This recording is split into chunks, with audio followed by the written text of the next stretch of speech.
एक वो रुकवा देना जी, पानी पानी रखवा देना। हाँ जी, गुड आफ्टरनून। जो लोग लाइव जुड़ चुके हैं एक बार कमेंट कर दें फटाफट। जितने भी लोग लाइव जुड़ चुके हैं कमेंट कर दीजिएगा।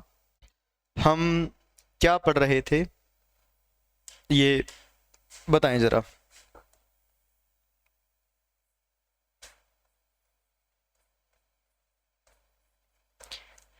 क्या पढ़ रहे थे हम, बताइएगा।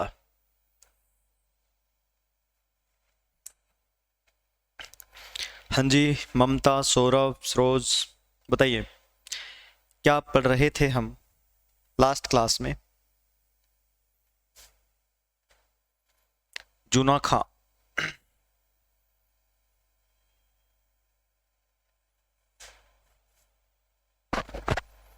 मतलब जी हेलो दीपा। लास्ट क्लास में टॉपिक कौन सा हुआ था? क्या तुगलक वंश पढ़ रहे थे हम? तुगलक वंश, तुगलक वंश के कौन से शासक को हम पढ़ चुके थे?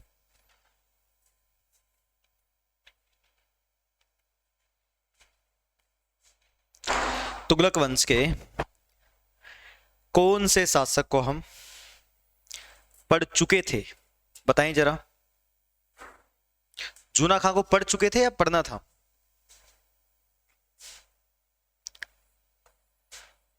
तुगलक वंश के कौन से शासक को हम पढ़ रहे थे? फरमाएं, बताएं।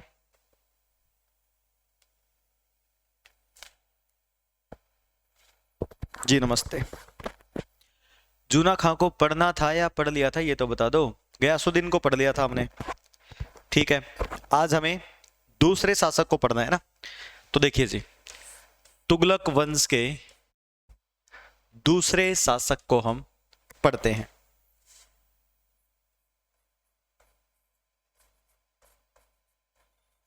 तुगलक वंश के दूसरे शासक को हम पढ़ते हैं।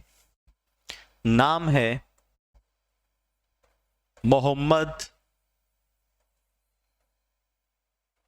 बिन तुगलक।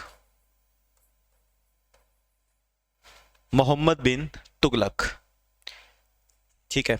जूना खां को पढ़ेंगे ना, यानी जूना खां ही एक नए नाम से गद्दी पर बैठ जाता है और वो नाम है मोहम्मद बिन तुगलक। मोहम्मद बिन तुगलक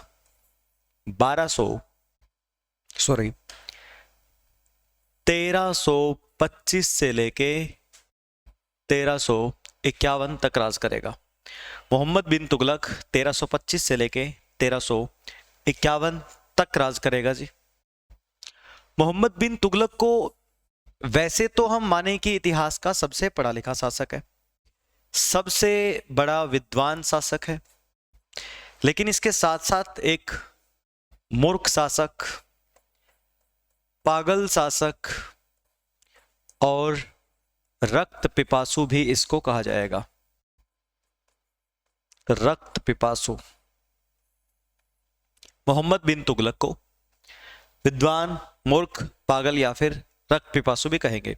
है तो विद्वान, पढ़ा लिखा था। सुनिए, गयासुद्दीन तुगलक का बेटा जूना खां बहुत पढ़ा लिखा था, यानी पढ़ा लिखा शासक बना है मोहम्मद बिन तुगलक। बिल्कुल अभी शुरू हुई है अक्षय।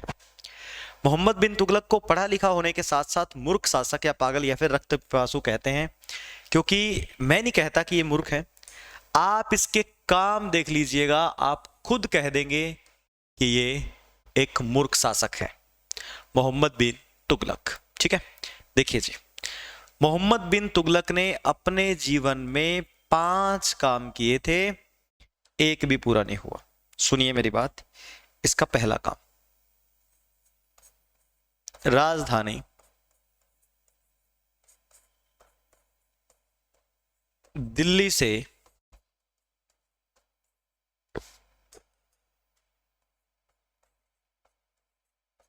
दौलताबाद ले गया। राजधानी ले गया दिल्ली से दौलताबाद। दिल्ली राजधानी थी, महाराष्ट्र में स्थापित कर ली। कहा कि मैं साउथ इंडिया को नहीं संभाल पा रहा यहां से। दिल्ली से राजधानी ले गया दौलताबाद। सुनिए मेरी बात। कहां दिल्ली? उत्तर भारत में। और कहां? दौलताबाद, महाराष्ट्र में।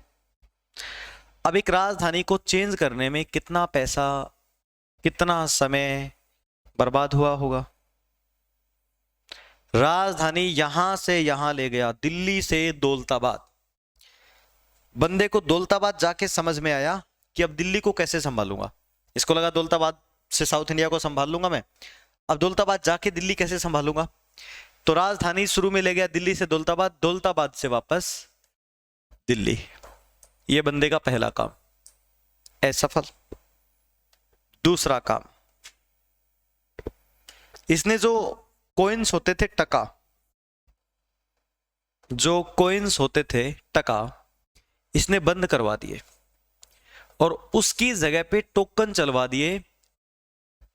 सिक्के बंद करवा के टोकन चलवा दिए तांबे के, कि टोकन से काम चलाओ। लोगों ने नकली छापने शुरू कर दिए, टोकन ही टोकन हो गए लोगों के पास, तांबा तो सबके पास है, चांदी नहीं था।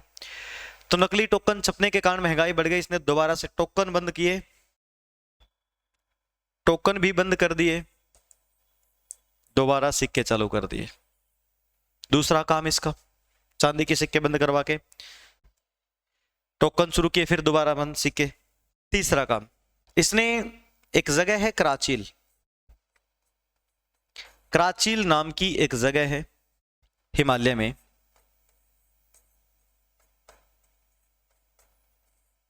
कराचील में सेना भेजी लूटपाट के लिए कि जाओ कराचील से सोना लूट के लाओ। सेना गायब हो गई। कराचील में सेना भेजी लूटपाट के लिए, सेना गायब हो गई। अगला काम, मोहम्मद बिन तुगलक ने, एक जगह है खुरासान, खुरासान मध्य एशिया में, खुरासान है मध्य एशिया में, खुरासान में सेना भेजी लूटने के लिए और सेना को एडवांस सैलरी दे दी 1 साल की। ये अभियान इसका असफल हो गया, सैनिक पैसा लेके भाग गए, असफल, यहां भी पैसा बर्बाद। तब इसने सोचा अब देश की जनता से नहीं, जमीन से पैसा निकालूंगा।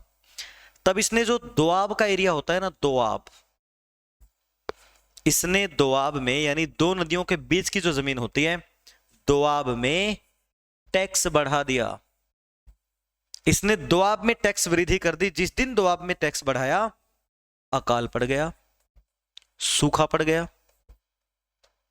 इसने कहा सिर्फ दोआब के लोग ज्यादा टैक्स देंगे क्योंकि यहां पे फसल अच्छी होती है। जिस दिन टैक्स बढ़ाया, अकाल पड़ गया, टैक्स दे ही नहीं पाएंगे। ये काम भी असफल। अब इस बंदे के समझ में आप देखिए कि 5 काम किए हैं, 5 में से एक भी सफल नहीं हुआ। इतना महान शासक। तब इसके समय में अफ्रीका महाद्वीप में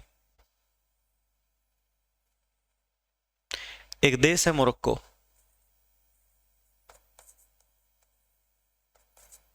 मोरक्को से अफ्रीका के मोरक्को से एक यात्री भारत में आया था 1333 में। इसके समय में एक यात्री भारत में आया जिसका नाम था इब्न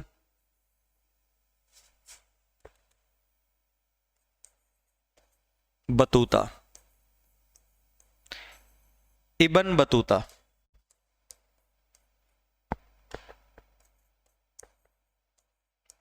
अफ्रीकी यात्री इब्न बतूता किसके समय में आया था?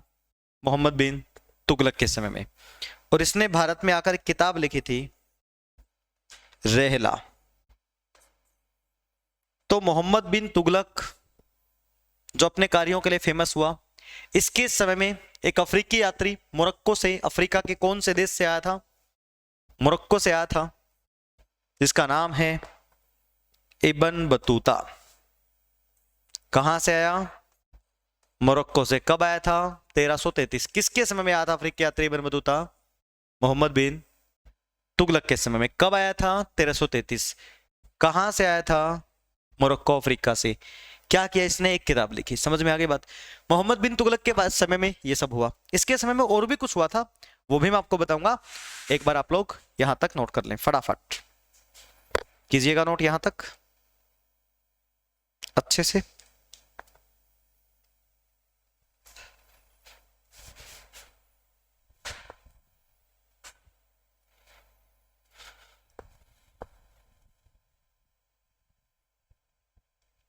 जी नमस्ते विशाल, शारदा, गुड नून, अंजू, रेणुका, अर्जुन, सबको नमस्ते।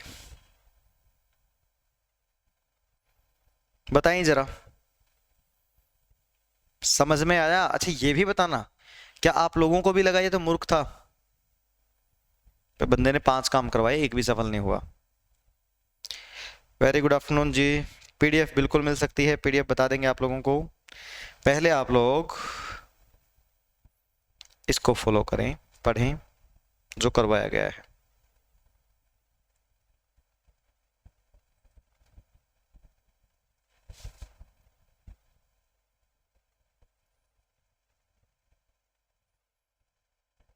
जी नमस्ते।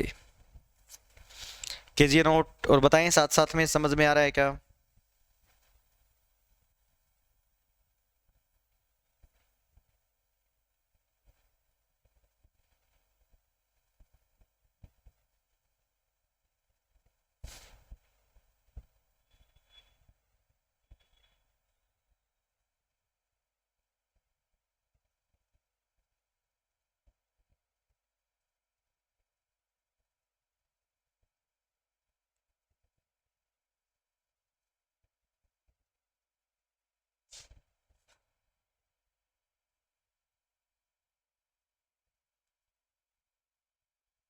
बिल्कुल, लास्ट लाइन में लिखा हुआ है ना उसका, दोआब में टैक्स बढ़ा दिया इसने। दोआब होता है दो नदियों के बीच का एरिया, और वहां पर सूखा पड़ गया जिस दिन टैक्स बढ़ाया इसने।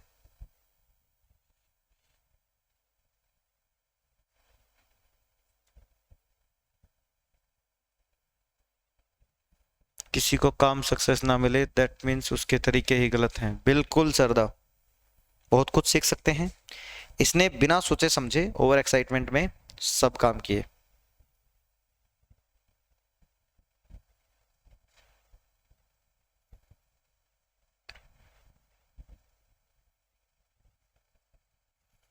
जी कविता, राधे राधे।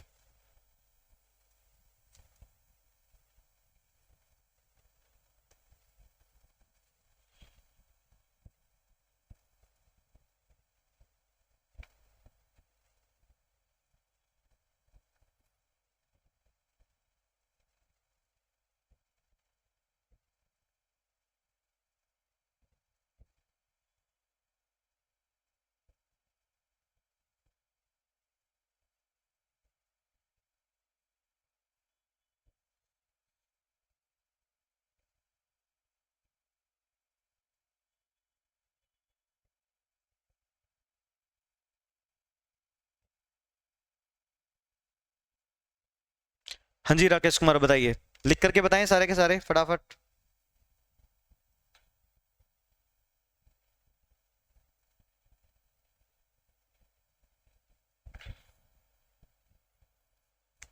दोआब, दोआब जगह का नाम नहीं है। दोआब का मतलब होता है दो नदियों के बीच का एरिया। जहां जहां नदी के आसपास का एरिया है ना, वहां की बात हो रही है।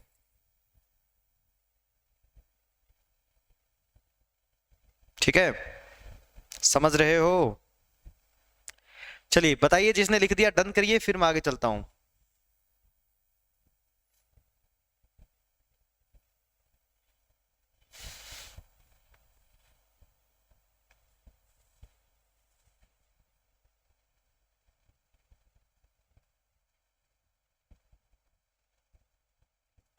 डन।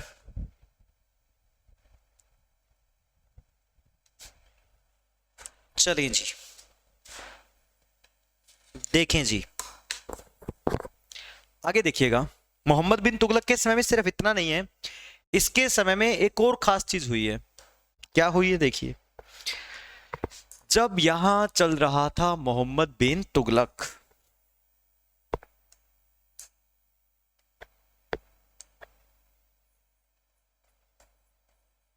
मोहम्मद बिन तुगलक, टाइम पीरियड देखो आप इसका, 1325 से 51। तो इसके समय में साउथ इंडिया में एक अलग से साम्राज्य की स्थापना हुई। जब इसका समय चल रहा था, तब इसके समय में दक्षिण भारत में एक अलग एम्पायर स्थापित हुआ और वो एम्पायर है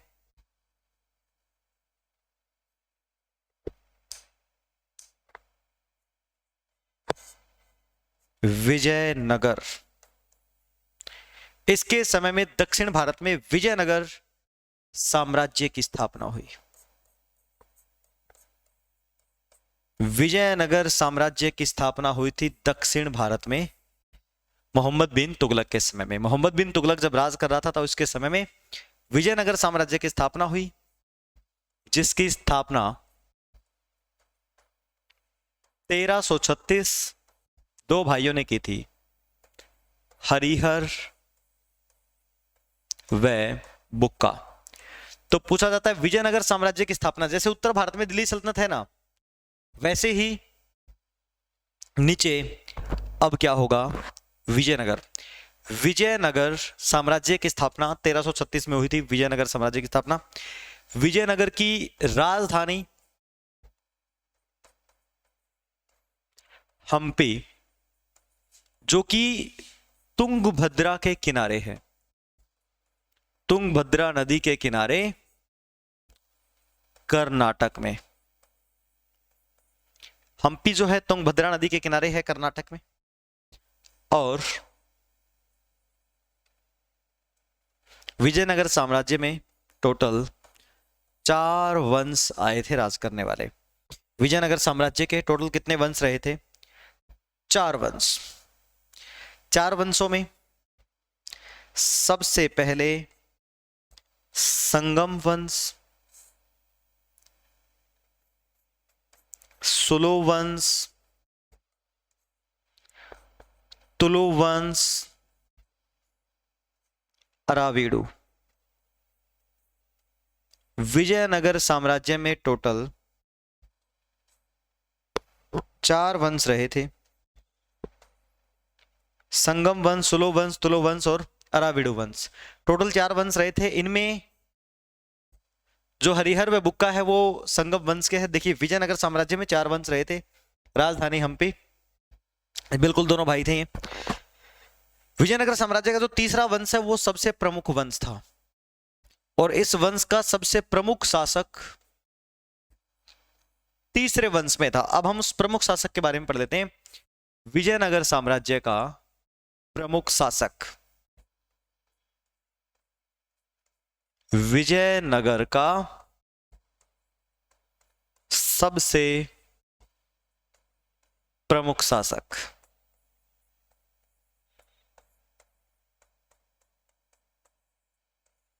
विजयनगर का सबसे प्रमुख शासक जो था वो था कृष्णदेवराय, जो कि बहुत बाद में आया था क्योंकि तीसरे वंश में है। 1509 से 1529 के बीच इसका कार्यकाल है, यानी कि भविष्य में जो बाबर आएगा उत्तर भारत में, बाबर के समकालीन। कृष्णदेवराय सबसे प्रमुख। इसके दरबार में एक कैबिनेट हुआ करती थी, इसके दरबारियों को कहा जाता था अष्टदिग्गज। बहुत बार एचएसएससी में आया है अष्टदिग्गज। अष्टदिग्गज इसके दरबारी हुआ करते थे। इसने एक एपिक लिखा था, एक महाकाव्य की रचना की थी, और उस महाकाव्य का नाम है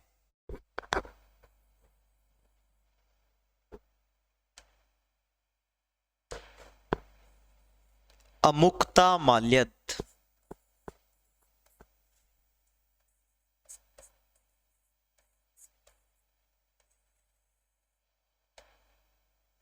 अमुक्तामाल्यद।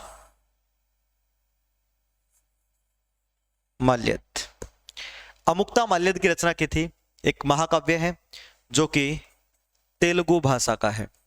तो तेलुगु के इस महाकाव्य की रचना की थी कृष्णदेवराय ने। कृष्णदेवराय ही इस वंश का सबसे फेमस राजा था, कृष्णदेवराय। सुनिए मेरी बात, कृष्णदेवराय विजयनगर साम्राज्य का सबसे प्रमुख शासक किस वंश से संबंधित है, तुलु वंश से, तीसरे वंश का था। 1509 से 1529 तक रहा था, यानी साउथ इंडिया में विजयनगर का एक ही राजा प्रतापी रहा था, जिसके दरबारियों को कहा जाता था अष्टदिग्गज, और जिसने एक महाकाव्य की रचना की थी तेलुगु भाषा में, अमुक्तामाल्यद। एचएसएससी क्लर्क 2021 क्वेश्चन आया हुआ, सोचिए कितना डिटेल में पूछा गया क्वेश्चन है, कर लीजिए इसको नोट। अगर क्वेश्चन आए तो विजयनगर का क्वेश्चन भी आ सकता है आपके एग्जाम में, बताएं जरा।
विजयनगर एक बार आप लोग नोट तो कर लो। विजयनगर साम्राज्य 1336 में स्थापना हुई है दक्षिण भारत में। ये स्थापना किसके समय में हुई थी? साउथ इंडिया में एक साम्राज्य फेमस हुआ है विजयनगर, उसकी स्थापना मोहम्मद बिन तुगलक के टाइम पे ही हुई थी। ठीक है, 1509 से 1529, 1509 टू 1529।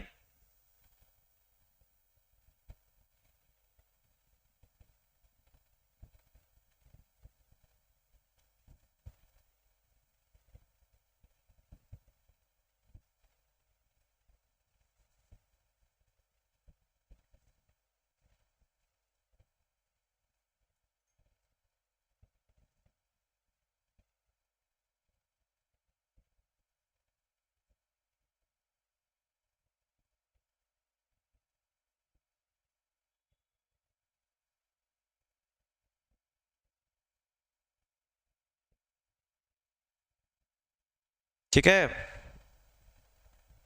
करें इसको नोट अच्छे से।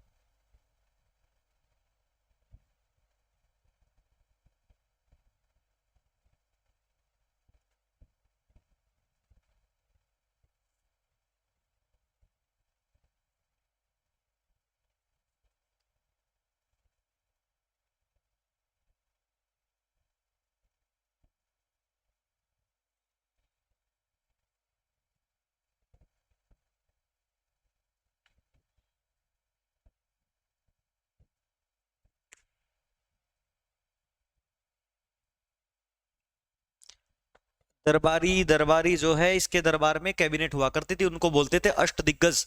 ये पूछा जाता है अष्टदिग्गज किसके दरबार में बैठते थे? नहीं, 8 दिग्गज लोग कृष्णदेवराय के दरबार में। ठीक है,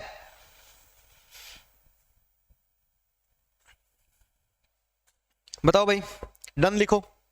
जिसने लिख लिया डन कीजिए, फिर मैं चलूंगा आगे। ठीक है, डन लिखिए।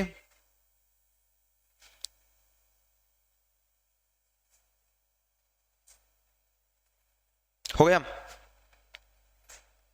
चलिए आगे देखिए जी। मोहम्मद बिन तुगलक की 1351 में थट्टा नाम की जगह है पाकिस्तान में।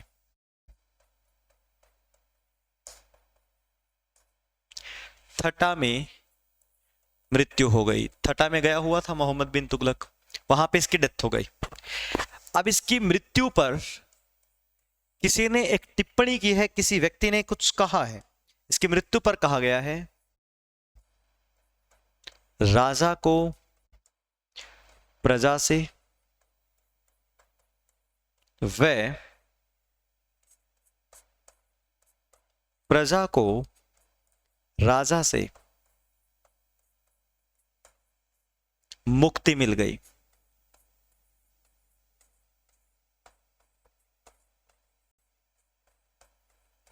राजा को प्रजा से, प्रजा को राजा से मुक्ति मिल गई।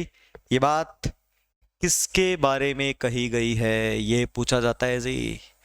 किसके बारे में कही गई है? मोहम्मद बिन तुगलक के बारे में। मोहम्मद बिन तुगलक की मृत्यु पर कही गई है ये बात कि राजा को प्रजा से व प्रजा को राजा से मुक्ति मिल गई। और ये बात कहने वाले कौन है, ये पूछा जाएगा। ये बात कही है एक प्रसिद्ध इतिहासकार अब्दुल कादिर बदायूनी। अब्दुल कादिर बदायूनी ने कही है ये बात।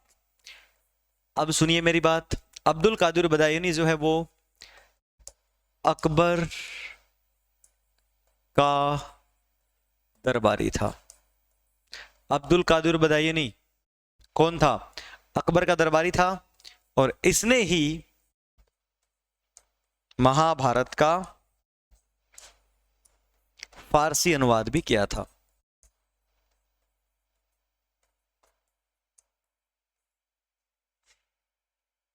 फैजी के साथ मिलकर, फैजी व बदायूनी।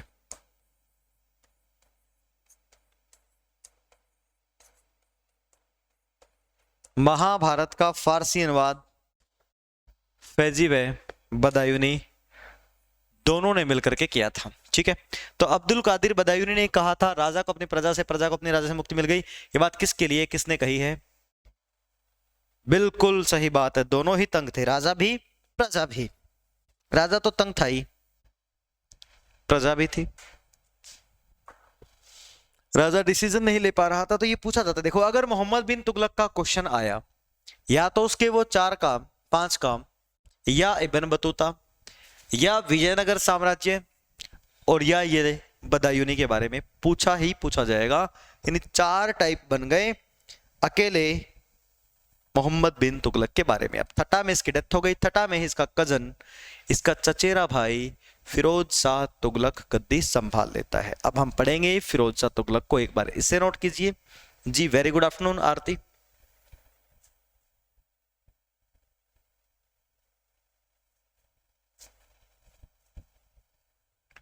बताएं जरा जी, ये फारसी अनुवाद वाली बात लिख रहे ना, फैजी और अब्दुल कादिर बदायूनी दोनों ने ही किया था ये काम।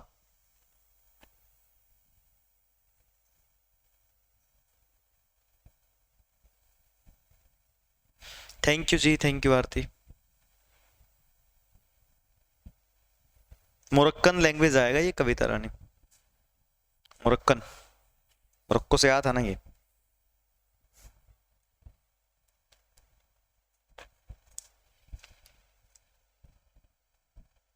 जी ममता बिल्कुल। अब हम पढ़ेंगे तुगलक वंश का तीसरा शासक। 1351 मोहम्मद बिन तुगलक की मृत्यु के बाद जो गद्दी पे बैठा, नाम सुना ही होगा। फटाफट इसको निपटा लें। और अब तक जो हुआ है मोहम्मद बिन तुगलक के बारे में, क्या किसी को भी कोई क्वेश्चन पूछना है? बताएं जरा।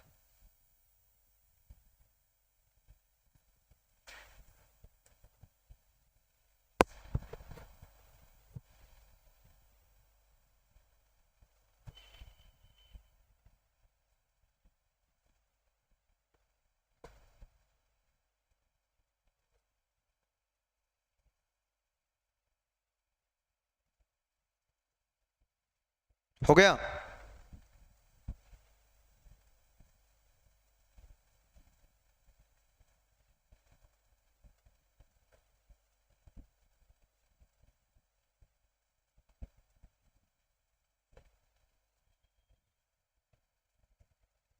चलो आगे देखिए जी।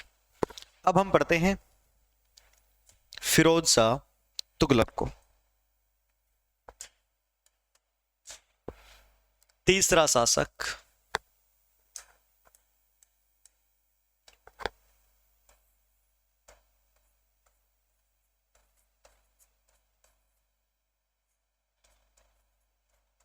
फिरोज शाह तुगलक।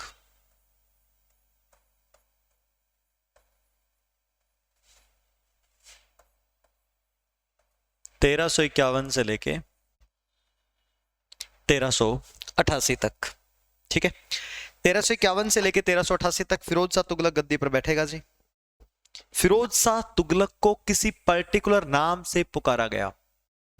फिरोज शाह तुगलक को कहा गया, पहली बात तो ये कि जिसका 2 बार राज्याभिषेक हुआ वो है फिरोज शाह तुगलक।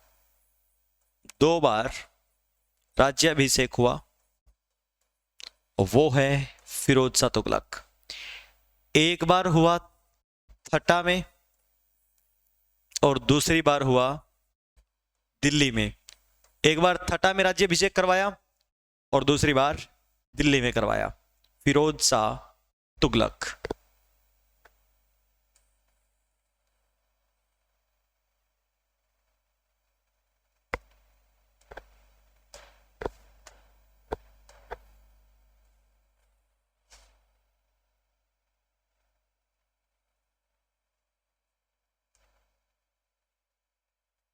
जिसका 2 बार राज्याभिषेक हुआ। ठीक है, फिरोज शाह तुगलक को अपने कार्यों के लिए जो इसने कार्य करवाए, सल्तनत का अकबर कहा जाता है। देखो, अकबर भविष्य में आएगा, लेकिन इसको इतिहासकारों ने कहा यह भी दिल्ली सल्तनत का अकबर था, क्योंकि जैसे काम, रिफ्लेक्शन है इसके ऊपर। कैसा रिफ्लेक्शन है भाई?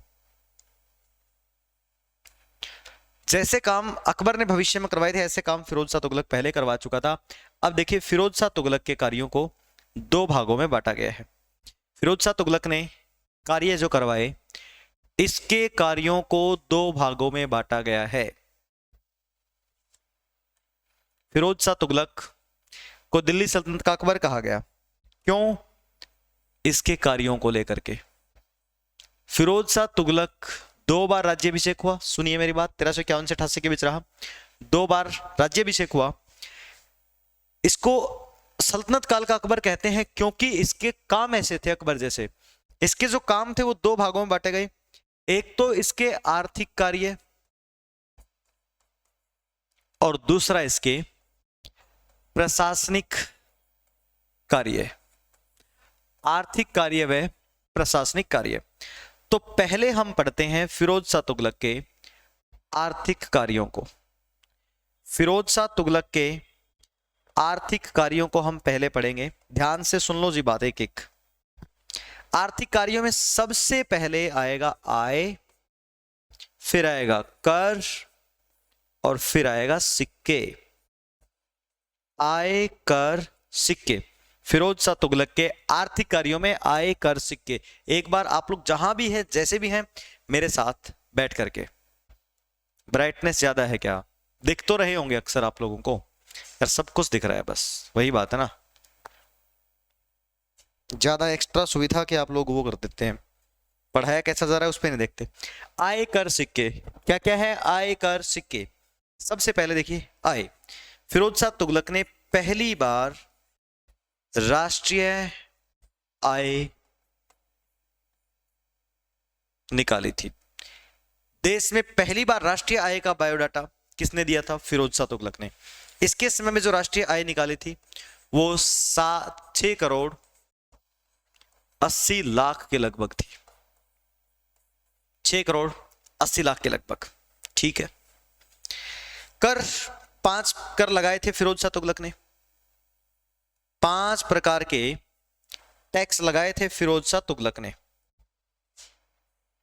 5 प्रकार के कर। देखिए जी, ज़कात, खैराज, जजिया, खुम्स, हक ए सर्व। फिरोज शाह तुगलक के आर्थिक कार्यों में आय कर सिक्के। देखिए दो प्रकार के काम है, आर्थिक और प्रशासनिक। आर्थिक कार्यों में आय कर सिक्के, क्या क्या है? आय कर सिक्के। आय मतलब राष्ट्रीय आय, कर मतलब 5, जकात खराज जजिया खुम्स और हक सर्व। जकात एक ऐसा टैक्स है जो मुसलमानों पर लगता था, मुसलमानों पर लगता था। खैराज एक ऐसा टैक्स है जो जमीन पर लगता था। जजिया एक ऐसा टैक्स है जो गैर मुसलमानों पर लगता था, लेकिन इसके टाइम पे ब्राह्मणों पर भी लगा। खुम्स लूट के सामान पर लगने वाला टैक्स, हक ए सर्व सिंचाई पर लगने वाला टैक्स। फिरोज शाह तुगलक के टाइम पर 5 प्रकार के टैक्स लगे, जकात, खैराज, जजिया, खुम्स और हक ए सर्व। जकात मतलब मुस्लिम टैक्स, खैराज मतलब जमीन पे लगने वाला, जजिया मतलब गैर मुस्लिम ब्राह्मणों पे भी पहली बार लगाया, खुम्स मतलब लूट के जबान पे लगने वाला, हक ए सर्व मतलब सिंचाई। अब मुझे पता है ये बोलेंगे सर जी रिपीट कर दो, पता था मुझे। सिक्के, 2 प्रकार के सिक्के जारी किए इसने। एक सिक्के का नाम था अधा और दूसरे सिक्के का नाम था भिख। अधा और भिख नाम से 2 सिक्के जारी किए। ये थे फिरोज शाह तुगलक के आर्थिक कार्य। ये थे फिरोज शाह तुगलक के आर्थिक कार्य। आय कर सिक्के, राष्ट्रीय आय कर मतलब 5, जकात, खैराज, जजिया, खुम्स और हक ए सर्व, सिक्के मतलब 2, अधा और भिख। समझ में आ गई बात? अब हम पढ़ेंगे प्रशासनिक। ये थे फिरोज शाह तुगलक के आर्थिक कार्य। अब हम पढ़ेंगे प्रशासनिक। एक बार फटाफट नोट कर लीजिए आर्थिक कार्यों को। याद ही हो गए होंगे आय कर सिक्के, बस यहां तक लिखिए शुरू से।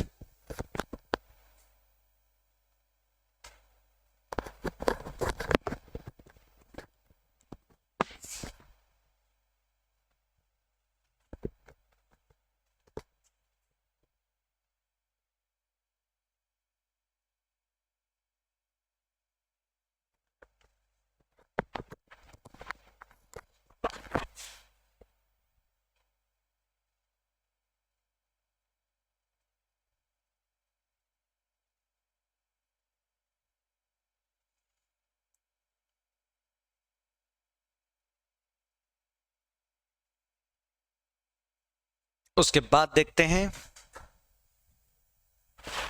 प्रशासनिक कार्य।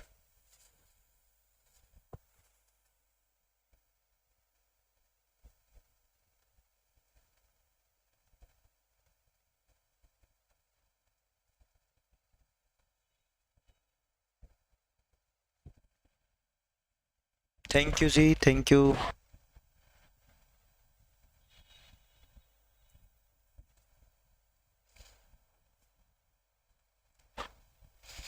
जी बिल्कुल, एक एक कार्य देखो क्लास में अगर याद हो जाए तो दिक्कत है ही नहीं अलग से करने की फिर। बस हाँ लिखते जरूर रहेंगे आप लोग। ये मैं ऑफलाइन वालों को भी बोलता हूँ जिनको मैं पढ़ाता हूँ ऑफलाइन में, कि अगर लिखेंगे, अच्छे नोट्स बनाएंगे तो उतनी अच्छी आपकी तैयारी भी होगी। खुम्स है जी, ये खुम्स। अंजू वर्मा जो आपने लास्ट में लिखा है ना खुम्स, ये खुम्स है, खुम्स नहीं है, खुम्स है ये। लूट के सामान पर लगने वाला टैक्स।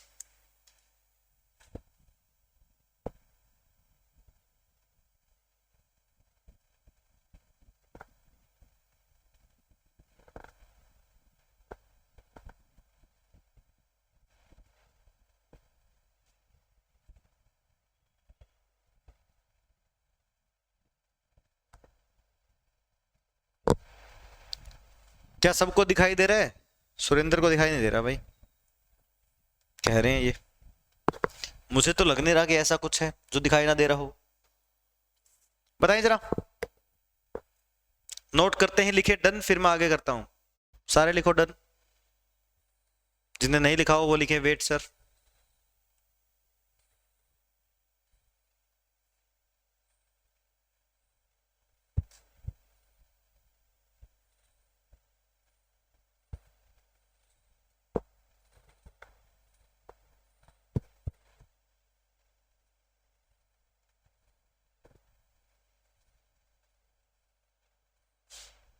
ओके जी, चलिए अब देखिए फिरोज शाह तुगलक के प्रशासनिक कार्य। आर्थिक कार्य हो गए। देखो मैंने आप लोगों को करवा दिया आर्थिक कार्य। अब हम पढ़ेंगे फिरोज शाह तुगलक के प्रशासनिक कार्य।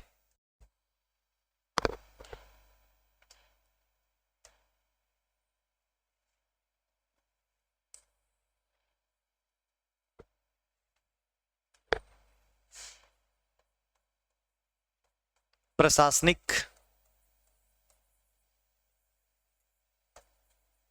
कार्य फिरोज शाह तुगलक के प्रशासनिक कार्य। देखिए जी, प्रशासनिक कार्यों में हम जो पॉइंट लिखेंगे वो हैं 4।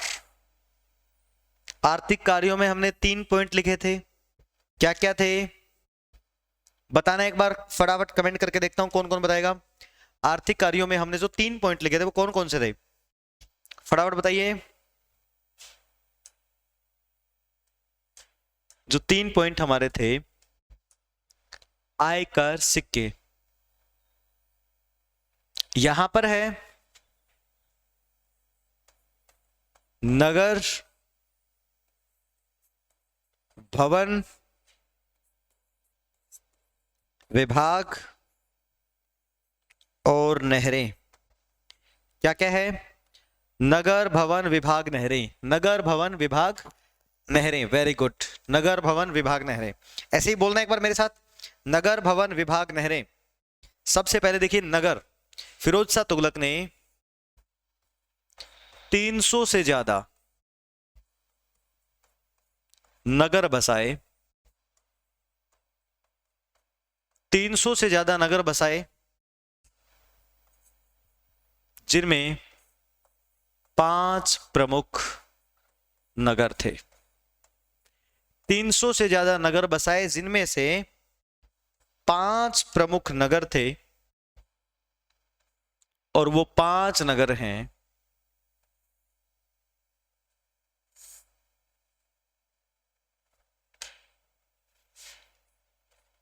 फिरोजपुर,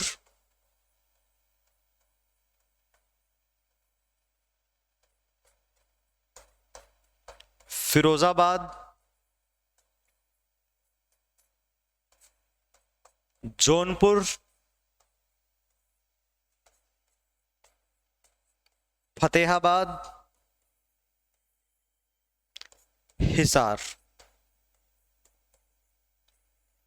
फिरोज शाह तुगलक के 5 प्रमुख नगर हैं, फिरोजपुर, फिरोजाबाद, जौनपुर, फतेहाबाद, हिसार। कौन कौन से हैं, फिरोजपुर, फिरोजाबाद, जौनपुर, फतेहाबाद, हिसार। फिरोजपुर पंजाब, फिरोजाबाद जौनपुर यूपी, फतेहाबाद हिसार हरियाणा। ये थे नगर। भवन, फिरोज शाह तुगलक ने बहुत सारे रोजगार कार्यालय,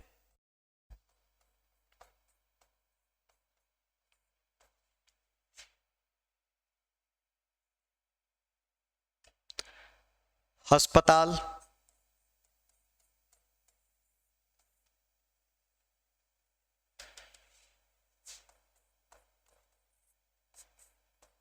मैरिज ब्यूरो, ये सब बनवाया। ये है फिरोज शाह तुगलक के भवन, रोजगार कार्यालय, हॉस्पिटल, मैरिज ब्यूरो। विभाग, इसने 2 विभाग बनवाए थे, दीवान ए खैरात और दूसरा है दीवान ए बदगान। दीवान ए खैरात और दीवान ए बदगान। दीवान ए खैरात एक दान का विभाग है और दीवान ए बदगान दास का विभाग है। इसको गुलाम रखने का शौक था, जिसने अपने गुलामों को इस विभाग में रखा था। इसके पास 1,80,000 गुलाम होते थे फिरोज शाह तुगलक के पास, इसीलिए गुलामों का एक विभाग था स्पेशल, दीवान ए बदगान।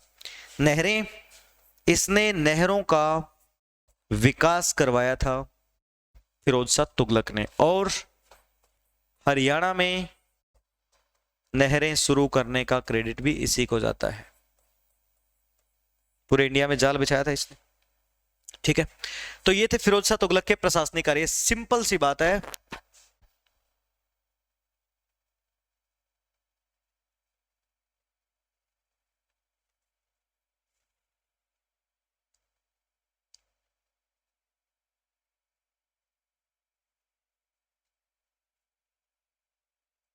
सिंपल सी बात है, फिरोज शाह तुगलक के प्रशासनिक कार्य नगर, भवन, विभाग, नहरें। नगर मतलब 5, फिरोजपुर, फिरोजाबाद, जौनपुर, फतेहाबाद, हिसार। सर हिसार और फतेहाबाद में पहले कौन सा बसा? पहले फतेहाबाद बसाया था, बाद में हिसार। 51 में फतेहाबाद, 54 में हिसार। ठीक है, दोनों ऑप्शन में थे, मुझे पता है, एचएसएससी ने पूछा था। भवन, रोजगार कार्यालय, हॉस्पिटल, मैरिज ब्यूरो। एक के अलावा कुतुब मीनार की 5वीं मंजिल, मैंने आपको पहले ही बता दिया होगा। ठीक है, बहुत पहले बताया था।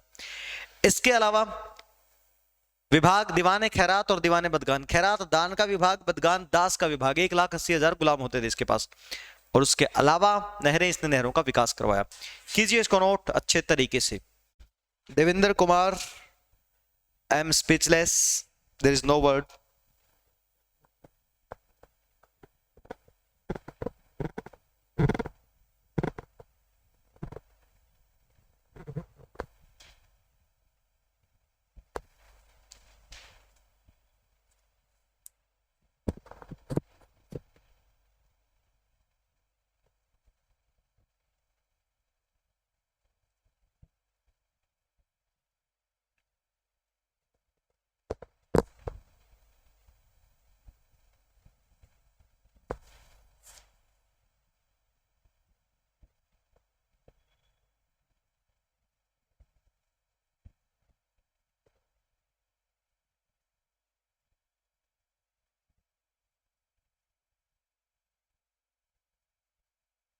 ओके देवेंद्र कुमार, जैसी आपकी इच्छा प्रभु।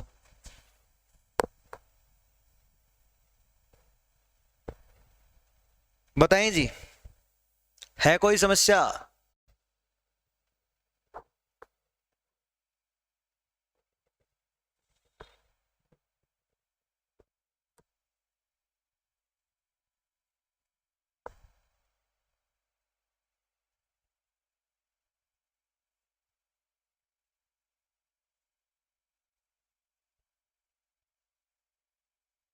कोई बात नहीं, रेगुलर हो जाएंगे।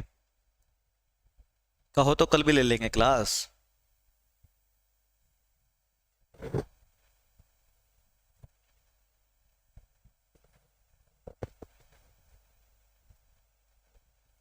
लिखें भाई इसको, आराम से करें नोट।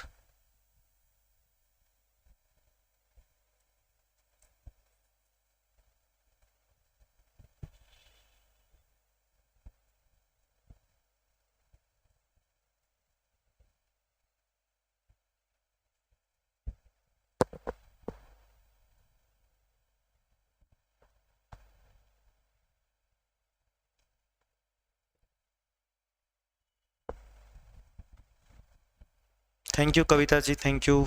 हाँ रेगुलर कर देंगे,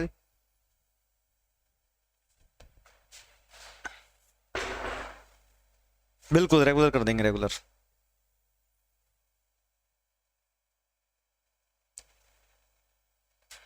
ठीक है, फाइनली 1388 में फिरोज शाह तुगलक की हो जाती है डेथ, और इसके मरने के बाद उत्तराधिकारी बनता है निस्रुद्दीन महमूद तुगलक। इसको तो हम अगले लेक्चर में पढ़ेंगे। आज हम लोगों ने जो पढ़ा है वो है मोहम्मद बिन तुगलक। मोहम्मद बिन तुगलक के 5 काम: राजधानी को दिल्ली से दौलताबाद टका बंद करवा के इसने टोकन चलवाए, कराची में सेना भेजी, जंगलों में गायब हुई, खुरासान में सेना भेजी, 1 साल का एडवांस देकर सेना असफल अभियान से लौटी नहीं। इसके अलावा इसने दोआब में टैक्स बढ़ाया तो सूखा पड़ गया। 1333 में इसके समय में अफ्रीकी यात्री मोरक्को देश से इब्न बतूता भारत में आता, इसने किताब लिखी थी रहला। 1336 में इसी के समय में विजयनगर साम्राज्य की स्थापना हुई, जिसकी राजधानी हम्पी है, तुंगभद्रा नदी के किनारे कर्नाटक में। विजयनगर साम्राज्य में 4 वंश आएंगे: संगम, सुलु, तुलु, अराविडु।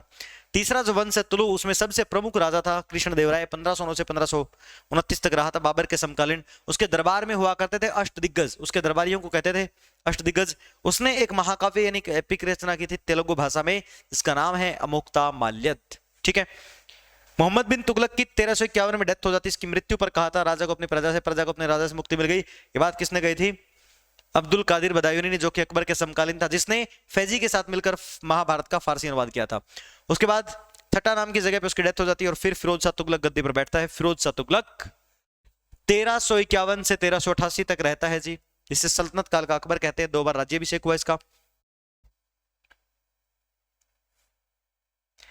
अब देखो, सच में मेरा फ्लो आप लोग इतना तोड़ रहे हो जो मैं बोल रहा हूं, मतलब आप, अगर मैं बोल रहा हूं और उस समय आप कमेंट कर रहे हैं तो मतलब आपका कोई इंटरेस्ट नहीं है। चलिए, थैंक यू, मिलते हैं अगली क्लास में। Bye bye.